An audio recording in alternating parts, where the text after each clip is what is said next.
Assalamualaikum warahmatullahi wabarakatuh. Waalaikumsalam warahmatullahi wabarakatuh.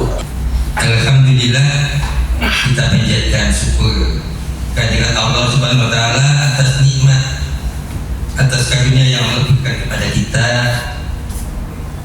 dan nikmat karunia yang Allah berikan kepada kita ini sangat banyak sekali, termasuk pada kesempatan pagi hari ini kita bisa bersama-sama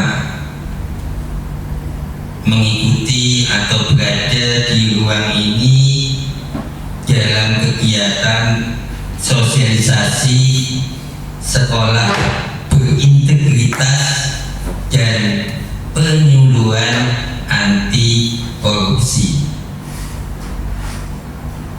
Bapak Ibu yang insya Allah pada kesempatan pagi hari ini dimuliakan oleh Allah Subhanahu wa taala.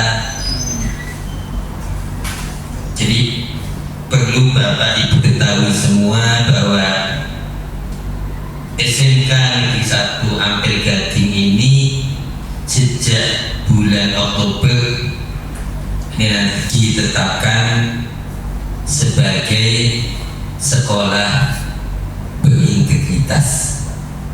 Nah, makanya pada pagi hari ini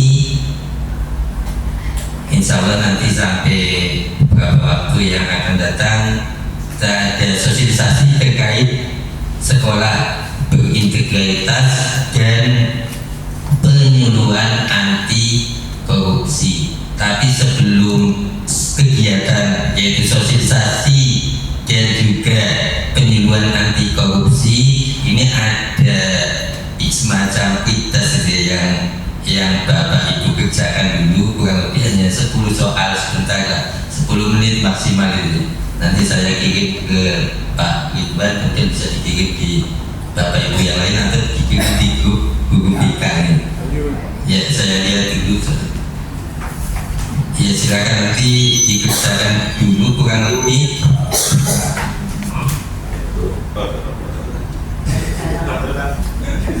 Online kita. Bapak oke semua ya? Belajar dulu. Sudah, ini pokoknya Passwordnya. Soalnya apa? Tuh. Soalnya sinergi. Oke, Bapak Ibu sudah menyelesaikan pretestnya. Yang berikutnya kita lanjutkan untuk kegiatan itu yaitu sosialisasi sekolah berintegritas dan penyuluhan anti korupsi. Nah, ini Bapak Ibu. Nah, ini kalau kita perhatikan gambar yang ada, foto yang ada, kira-kira atau apa pendapat Bapak Ibu, atau apa kesan-kesan atau apa yang mau disampaikan terkait dengan gambar ini? Enggak Pak, sedikit. Nah, yang paling depan dulu.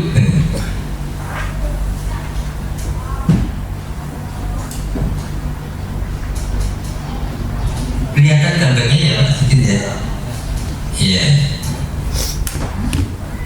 Sampaikan aja apa yang dilihat. Mau mengomentari juga boleh, memberi.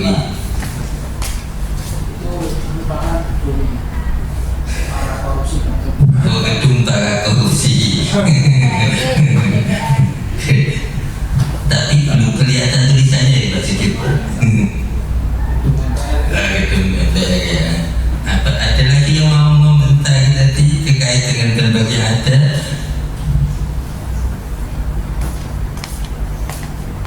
Monggo Pak, bagus. Enggak ya Pak, kan depan belakang nih. Oke, Pak. Iya Pak. Di situ ada apa? Berita berjudul pungli masih masif di dunia pendidikan. Sebetulnya itu pungli terjadi di mana saja, Pak. Cuma Iya. dunia pendidikan memang harusnya menjadi bagian dari perubahan, itu malah ikut-ikutan pungli tadi, korup yang dipakai perilaku korup. Jadi sebenarnya di mana saja sih, kayak artis terlibat narkoba, semua orang mungkin menggunakan narkoba. Ada kemungkinan tidak hanya artis itu, cuma yang menjadi sorotan adalah artis ini adalah tokoh di mana dia menjadi sorotan dan harusnya positif tapi malah negatif. Itu sih Pak. Ya, terima kasih dari Pak Diki, Pak Bagus. Kemudian yang berikutnya Pak Irfan, satu lagi. Iya Pak, di situ terlihat jelas pungli masih masif di dunia pendidikan. Mungkin dengan apa ya, korupsi itu tidak hanya sekilas terkait dengan uang ya. Korupsi juga masih ada korupsi waktu, korupsi memang kita sendiri mungkin di lingkup pendidikan terkait dengan tidak mengajar, mungkin sengaja meninggalkan ruangan tanpa ada alasan. Dan kalau pungli masih di lingkungan pendidikan seperti ya memang jika itu tidak ada di anggaran pos tapi itu dilaksanakan dengan cara menarik uang ke siswa, yang itu alhamdulillah di sekolah kita itu nggak ada, dan semoga selamanya tidak ada pungli di SMK kita Pak. Terima kasih. Cukup ya, ini sudah 3 dari mewakili menyampaikan pendapatnya terkait dengan gambar atau foto yang ada. Semuanya tidak ada yang salah. Tidak salah. Kalau tidak salah, iya tidak salah gitu ya. Tidak salah semuanya. Jadi kalau dikumpulkan tadi, kalau satu-satu Bapak Ibu semuanya memberikan pendapatnya, ini akan memberi gambaran yang lebih lengkap terkait dengan gambar yang ada. Jadi di sana tertulis pungli masih masif di dunia pendidikan. Kemudian yang berikutnya Komisi 10 desak pemerintah cepat tanggap cegah pungli di sekolah. Nah, ternyata dua-duanya berkaitan dengan pungli, berkaitan dan pungli, dan penyebab pungli ini mestinya juga beragam. Salah satunya bisa jadi karena nilai integritas yang belum begitu kuat atau menurun kan kalau ini nilai integritas. Dan nilai-nilai integritas ini mestinya juga yang mesti kita tanamkan, tidak hanya untuk diri kita tetapi juga untuk peserta didik, untuk siswa-siswa kita, untuk semua warga yang ada di SMK Negeri 1 Ampel Gading. Dan kita bersyukur bahwa sekolah kita ini ditetapkan sebagai sekolah berintegritas.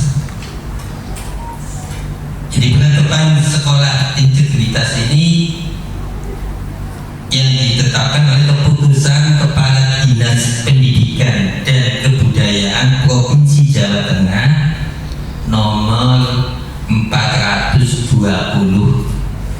strip 42306. Ini terkait tentang sekolah menengah atas SMA, sekolah menengah kejuruan atau SMK, dan sekolah luar biasa SLB sebagai penyelenggara sekolah berintegritas Provinsi Jawa Tengah. Jadi ini salah satunya di lampirannya, di sana tertulis SMK Negeri 1 Ampel Gading. Nah, yang berikutnya terkait dengan pengertian integritas. Jadi integritas adalah kesatuan pikiran, ucapan, dan tindakan sesuai norma dan hukum yang berlaku. Atau integritas juga bisa diartikan bertindak secara konsisten antara apa yang dikatakan dengan tingkah lakunya sesuai nilai-nilai yang dianut. Nilai-nilai itu bisa berasal dari nilai kode etik di tempat dia bekerja, nilai masyarakat, atau nilai moral pribadinya, atau nilai-nilai yang lain yang tadi ya. Ketika kita sebagai orang yang beragama Islam, mestinya adalah nilai-nilai atau aturan-aturan yang ada di agama Islam. Ini juga mesti mau kita patuhi. Tindakan kita harus sesuai dengan nilai-nilai itu. Intinya integritas itu kesesuaian antara apa yang ada dalam hati, ucapan, dan juga perbuatan atau tindakan. Ini kalau kita sebagai beragama Islam, ini kan mesti sesuatu yang mau tidak mau harus kita lakukan ya. Kenapa? Karena kalau tidak kan berarti kita apa bahasanya kalau dalam agama Islam? Munafik ya. Tidak sesuai dengan kesesuaian antara yang dilakukan dengan yang ada dalam hati dengan yang diucapkan tidak sesuai gitu. Atau yang diucapkan tidak sesuai dengan yang dilakukan. Jadi ini adalah tadi kesesuaian antara apa yang ada dalam hati, kemudian ucapan dan tindakan. Itu kalau dalam agama Islam itu kan mestinya bagian dari keimanan ya. Dan itulah iman yang benar ya. Diyakini dalam hati, kemudian diucapkan dengan lisan dan dilakukan dengan perbuatan.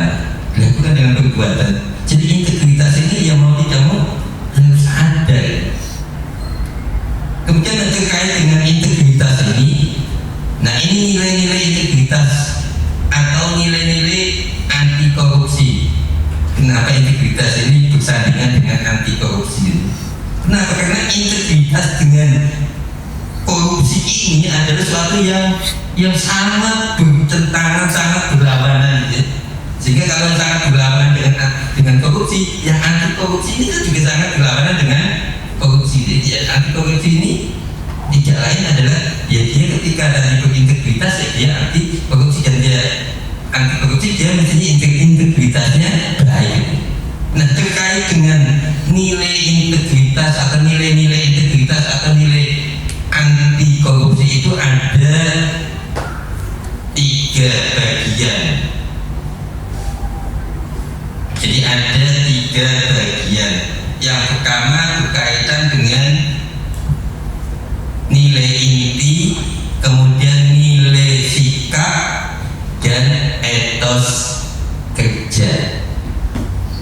Inti, sikap dan etos kerja. Ini nilai-nilai anti korupsi atau nilai-nilai integritas. Pada nilai inti ini ada, ini tulisannya kecil ini, jujur, kemudian disiplin dan tanggung jawab. Jadi nilai intinya yang termasuk di nilai inti itu jujur, disiplin dan tanggung jawab. Kemudian yang berikutnya sikap. Sikap ini adalah adil, berani dan peduli.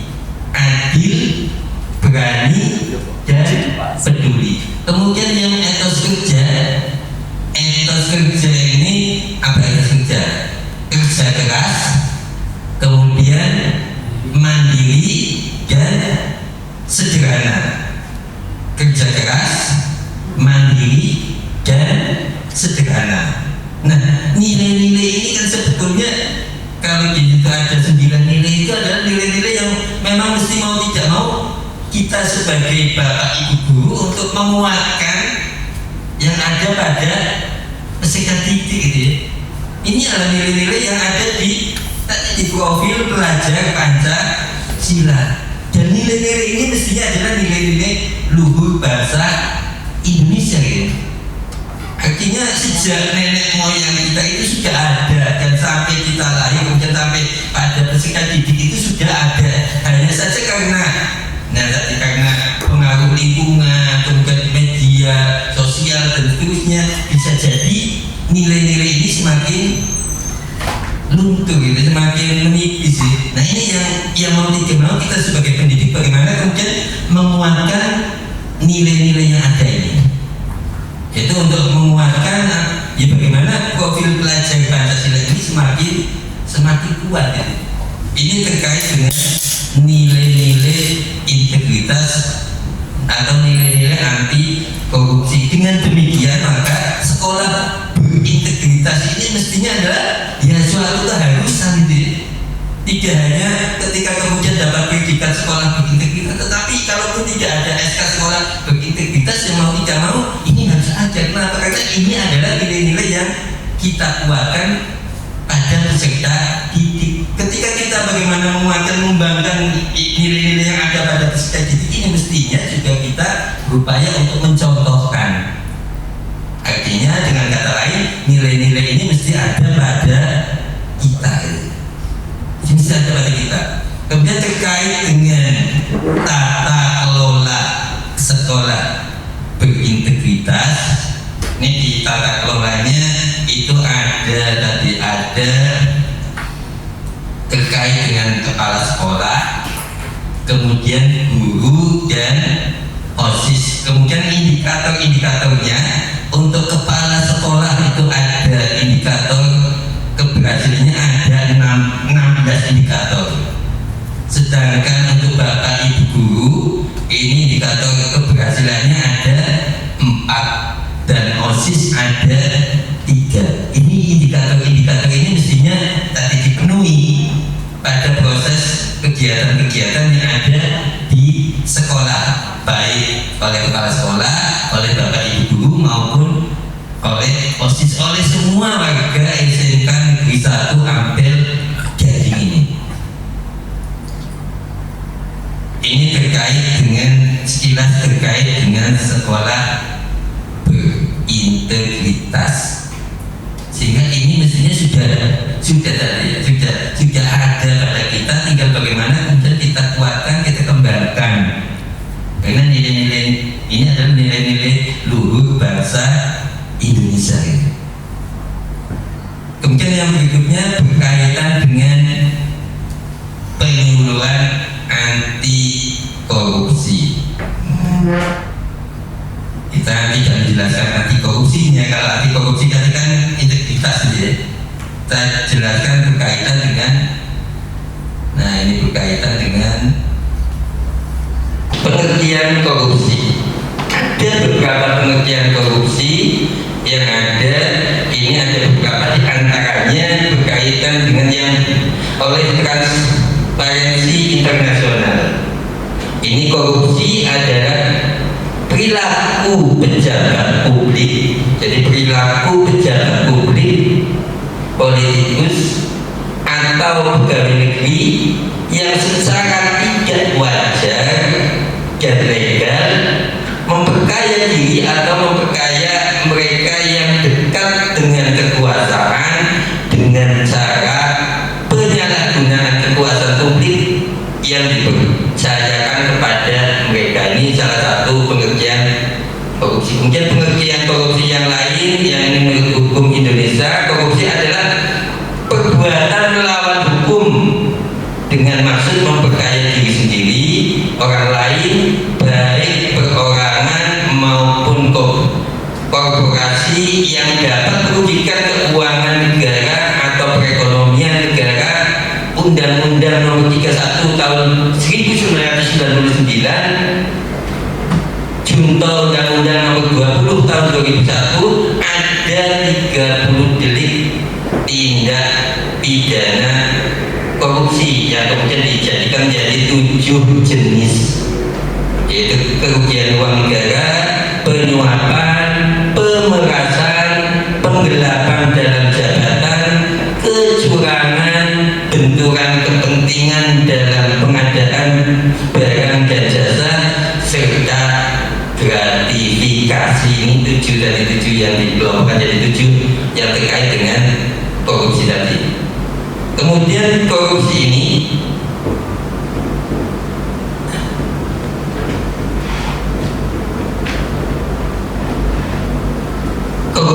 ternyata tiga hanya kemudian hanya sebatas terkait dengan uang yang dikorupsi atau mungkin hal yang dikorupsi tadi, tetapi memberikan dampak yang luas. Ada beberapa dampak korupsi, diantaranya pertama dampak korupsi dalam bidang hukum. Jadi dampak korupsi dalam bidang hukum, kemudian bidang pendidikan, bidang sosial, dan juga bidang ekonomi. Dampak korupsi dalam bidang hukum ini diantaranya adalah hilangnya kepercayaan rakyat terhadap lembaga negara, menghambat pemerataan akses dan aset negara, melemahkan peran pemerintah dalam menjaga stabilitas ekonomi dan publik. Ini dampak dampak korupsi di bidang hukum. Kemudian yang kedua, dampak korupsi bidang pendidikan. Ini meningkatnya potensi menurunnya kualitas SDM bangsa, keterbatasan akses terhadap pendidikan yang merata, meningkatnya angka pengangguran. Ini terkait dengan dampak korupsi. Jadi ada bidang dampak dalam bidang hukum, pendidikan, sosial, dan bidang ekonomi. Untuk dampak korupsi pada bidang sosial, ini meningkatnya angka kriminalitas, keterbatasan akses terhadap kehidupan yang layak dan berkualitas, serta menjadi jurang kemiskinan semakin besar. Ini dampak di bidang sosial. Dan dampak di bidang ekonomi ini menghambat sektor industri dan produksi dalam berkembang, dan rendahnya kualitas barang dan jasa untuk publik. Ini dan tadi lesunya pertumbuhan ekonomi dan investasi. Jadi ketika kemudian misalkan ada sebuah kegiatan atau mungkin itu tadi terkait dengan proyek gitu ya, itu kan korupsi tadi tidak hanya sebatas uang yang dikorupsi, tapi kerugiannya. Nah, proyeknya ketika jadi bangunannya pun kualitasnya tentu berbeda ketika kemudian dengan anggaran yang tadi yang tidak berkurang gitu. Nah, ini dampaknya lebih luas dampaknya. Kemudian terkait dengan termasuk juga biaya-biaya yang dikeluarkan. Jadi biaya-biaya terkait dengan korupsi ini ada beberapa biaya yang kemudian dinamakan biaya tadi secara umum dinamakan biaya sosial korupsi. Jadi biaya sosial korupsi ini adalah besarnya dampak korupsi terhadap perekonomian negara serta kerugian yang dialami masyarakat dan dunia usaha. Biaya sosial korupsi ini ada 4. Jadi biaya sosial korupsi itu ada 4, yaitu biaya eksplisit korupsi, biaya implisit korupsi, biaya antisipasi tindak korupsi, dan biaya akibat reaksi terhadap korupsi. Ini biaya sosial korupsi. Kemudian skemanya sebagai berikut terkait dengan biaya-biaya tadi. Biaya eksplisit korupsi ini merupakan biaya atau nilai uang yang dikorupsi. Jadi nilai uang yang dikorupsi misalkan jadi ada biaya kegiatan 100 juta, kemudian ternyata digunakan untuk kegiatan tersebut hanya 80 juta, maka yang 20 juta itu adalah biaya tadi yang termasuk biaya eksplisit korupsi. Jadi biaya eksplisit korupsi. Selain biaya eksplisit, ada juga biaya yang lain, yaitu biaya antisipasi terhadap korupsi. Nah, ini termasuk misalkan besaran anggaran yang dikeluarkan untuk kegiatan pencegahan terjadinya tindak pidana korupsi. Jadi untuk pencegahan ini kan juga perlu tadi biaya yang tidak sedikit besar. Nah, ini yang kemudian dinamakan dengan biaya antisipasi terhadap korupsi. Kemudian yang ketiga, ini biaya reaksi terhadap korupsi. Jadi ada biaya eksplisit, biaya antisipasi, biaya reaksi, dan juga biaya implisit. Kalau biaya reaksi ini adalah meliputi biaya peradilan, jasa, hakim, dan lainnya. Kemudian biaya penyidikan, bisa KPK atau PPATK dan juga lainnya. Biaya kebijakan, biaya operasional KPK, biaya operasional PPATK, serta biaya proses perampasan aset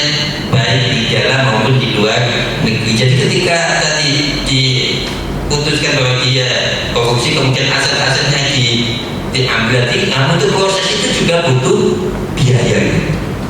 Termasuk yang keempat ini adalah biaya oportunis implisit atau biaya implisit. Korupsi ini merupakan biaya yang ditimbulkan akibat perbedaan jenjang kelipatan ekonomi antara kondisi dengan adanya korupsi dibandingkan kondisi tanpa korupsi. Ini menyeluruh, ya, menyeluruh.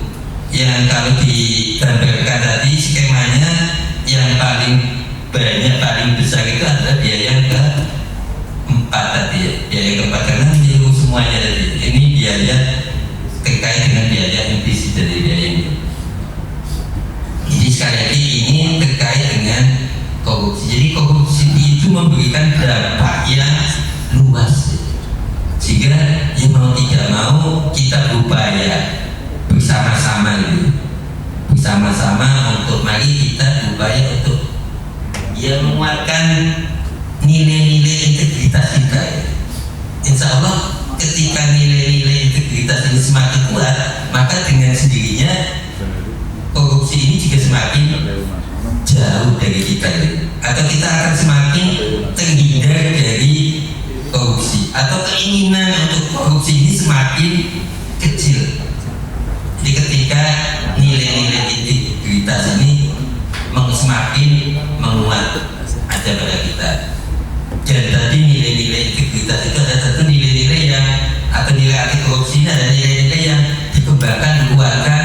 Bagaimana kita sekali kita itu mempunyai nilai-nilai itu dan semakin kuat.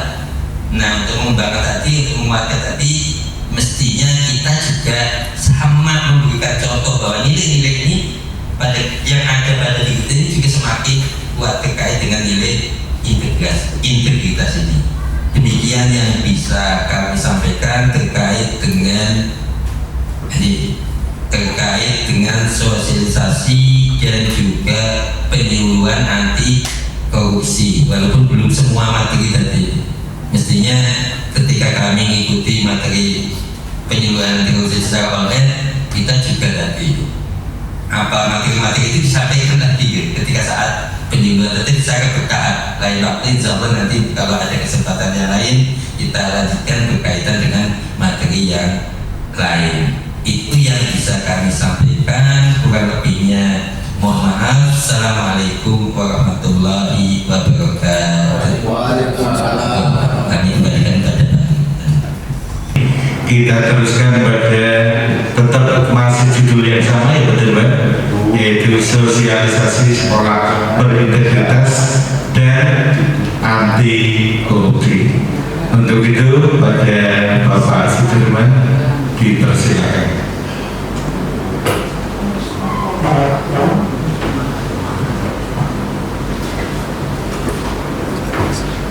Terima kasih Pak Ridwan. Bismillahirrahmanirrahim. Assalamualaikum warahmatullahi wabarakatuh. Yang kami hormati Bapak Kepala SMK Negeri 1 Abdul Qadim, dan yang kami hormati pula Bapak dan seluruh tim BK SMK Negeri 1 Abdul Qadim. Perkenalkan, sudah kenal saya perkenalkan. Pada kesempatan ini posisi saya saham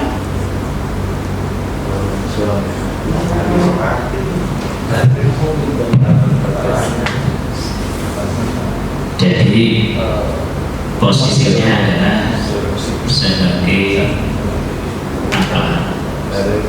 petugas yang sedang melakukan evaluasi penyuluhan anti korupsi yang bagian dari upaya sekolah kita menjadi sekolah berintegritas.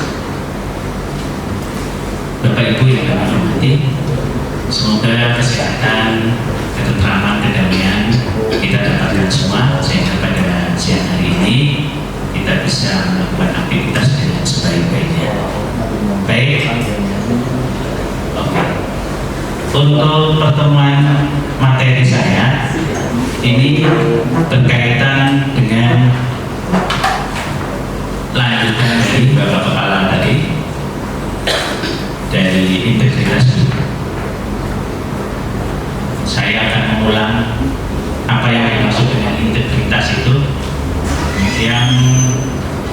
menurut pengertian dari KPK. Kamus kompetensi perilaku KPK secara umum, pengertian integritas adalah bertindak secara konsisten antara apa yang dikatakan dengan tingkah laku sesuai dengan nilai yang dianut atau nilai dapat berasal dari kode etik di tempat kerja, nilai masyarakat, nilai moral maupun nilai pribadi. Artinya bahwa nilai-nilai ini disesuaikan juga dengan keadaan dan iman yang ada di mana kita berada. Ini integritas. Tetapi sesuai dengan apa yang disebutkan Kamus Besar Bahasa Indonesia, kata kunci integritas adalah mutu sifat dan keadaan yang menggambarkan kesatuan yang utuh sehingga memiliki potensi dan kemampuan memancarkan kewibawaan dan kejujuran. Ini kata kunci kejujuran di sini yang akan menjadi kita ini benar-benar terbebas dari penyalahgunaan wewenang, penyalahgunaan jabatan, atau apa yang dimulai dengan ketidakjujuran. Katakanlah pengelolaan keuangan atau pengelolaan manajemen yang lain. Orang yang berintegritas itu adalah orang yang mempunyai kepribadian utuh, tindakan menunjuk pada nilai moral dan etika. Apa yang dibicarakan, apa yang disampaikan, dan apa yang dilaksanakan itu sesuai. Ini kepribadian itu secara utuh, lahir dan batinnya. Kemudian orang yang berintegritas itu orang yang perkataan dan perbuatannya selaras, cocok. Ngomong A, lakoni A. Angin, rasa takut memang aneh. Ini nanti sekolah kita berintegritas itu ya diantaranya begitu. Kalau LAB-nya bunyinya A selain A nggak bisa. Salah satu contohnya yang sedang saya maaf tadi udah kerasa-rasakan sama Pak Koordinator sudah bilang sama dua bendahara, tidak ada.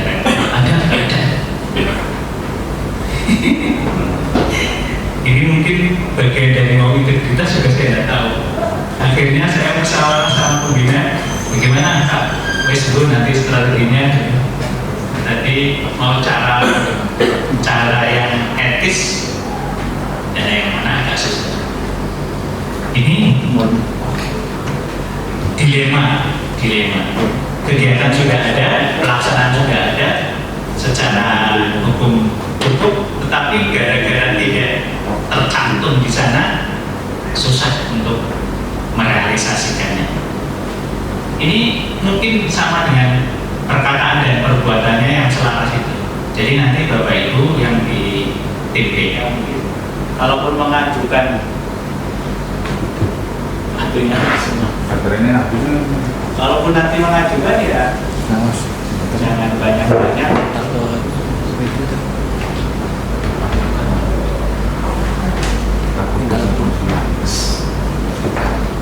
Sedikit tapi ada.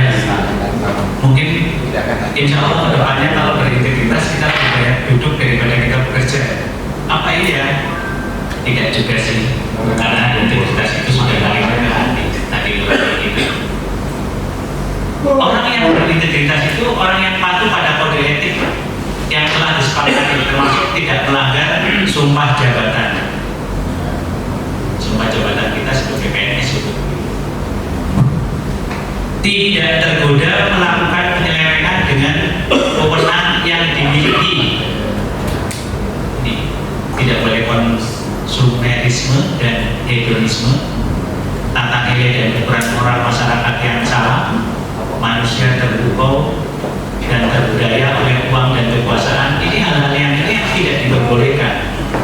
Tetapi pada kenyataannya di masyarakat, ya di mana masih ada.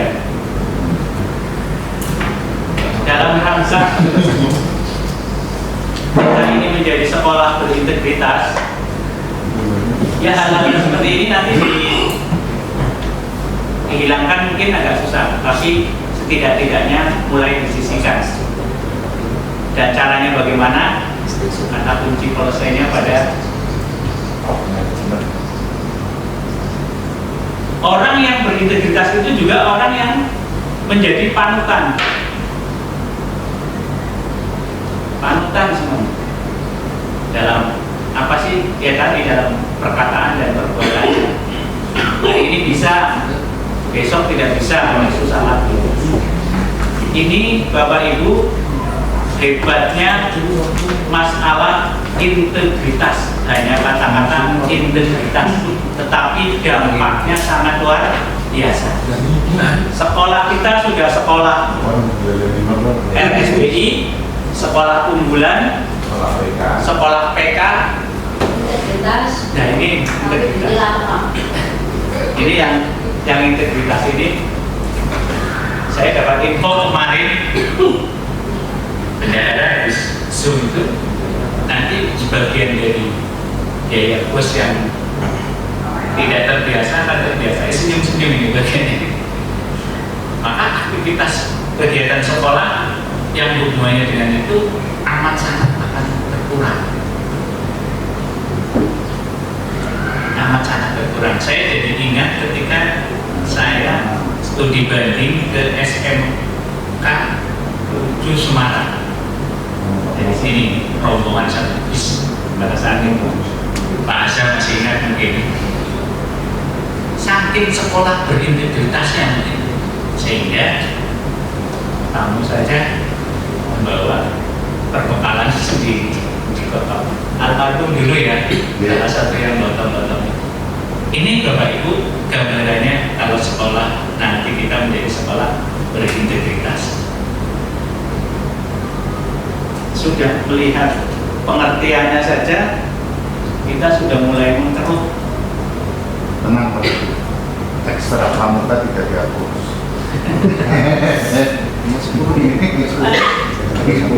Kemudian tokoh-tokoh yang berintegritas ini yang sudah dianggap mempunyai sikap integritas itu di sini dicontohkan ada beberapa tokoh. Yang pertama ada R. Suprapto. Di mana letak integritasannya? Beliau itu matur begini, tak ada imunitas dalam hukum, tak terkecuali keluarganya dan para pejabat negara. Kalau dilihat dari pengertian ini, maka Pak R. Suprapto ini yang merupakan mantan Jaksa Agung RI tahun 51 sampai 59 ini, bahwa tak ada imunitas dalam hukum, tak terkecuali untuk keluarga sendiri maupun para pejabat negara. Salah satu dari contoh ini sikap adilnya, bahwa hukum itu tidak hanya tajam ke atas, tajam ke bawah, tapi juga tajam ke atas. Sekarang sedang lagi rame kalau nonton. Nah ini berapa orang sih orang Indonesia yang punya integritas menjadi contoh ini? Salah satunya tadi itu, ini Pak Baharudin Lopa. Apa yang beliau sampaikan, pemuda Indonesia yang menjadi Bupati Majene saat usia baru menginjak seperempat abad, dia merupakan tokoh integritas yang sikap integritasnya tak dapat diragukan lagi. Apa yang menjadi integritas beliau ini? Baharudin Lopa ini juga sosok yang sangat alergi terhadap hadiah dalam bentuk apapun, baik yang diberikan oleh atasan, pejabat dari instansi lain maupun pengusaha. Dia selalu menolak dengan tegas dan mengembalikannya. Hanya karena tidak mau menerima hadiah yang sekarang istilahnya adalah bingkisan atau apa? Gratifikasi. Cash grant bahasanya kita. Jadi mau nggak bisa orang buat cashback mana di sini? Pecingan ya. Cingan ganti ada, nanti mesti ada ya muncul. Ini contoh-contoh berintegritas. Jadi tidak bisa semuanya lah. mungkin beberapa sifat dan perilaku yang bisa kita jadikan gambaran bahwa diri kita punya integritas yang tinggi. Di BK menangani siswa yang bermasalah adil, nggak usah dikasih makmur ya, adil, itu juga berintegritas. Adilnya bagaimana? Kasus-kasusnya dilihat juga, karena adil di Indonesia berbeda dengan adil yang lainnya. Tokoh yang paling terkenal lagi di tunggal kita yaitu Bapak Muhammad Hatta. Salah satu kisah kejujuran Bung Hatta saat sekretaris kabinet Maria Ulpah menyodorkan uang sebesar 6 juta kepadanya.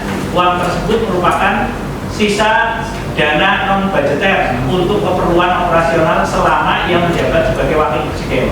Dana itu ditolak dan dikembalikan oleh Bung Hatta kepada negara. Bapak Ibu bayangkan kalau pemimpin seperti ini, wah Indonesia makmur. Jadi sekolah gratis pun tidak hanya anaknya yang tidak mengeluarkan biaya, tetapi kita sebagai gurunya juga akibat gratisnya itu dampaknya positif. Orang malah akibat gratis malah atis, serba bingung.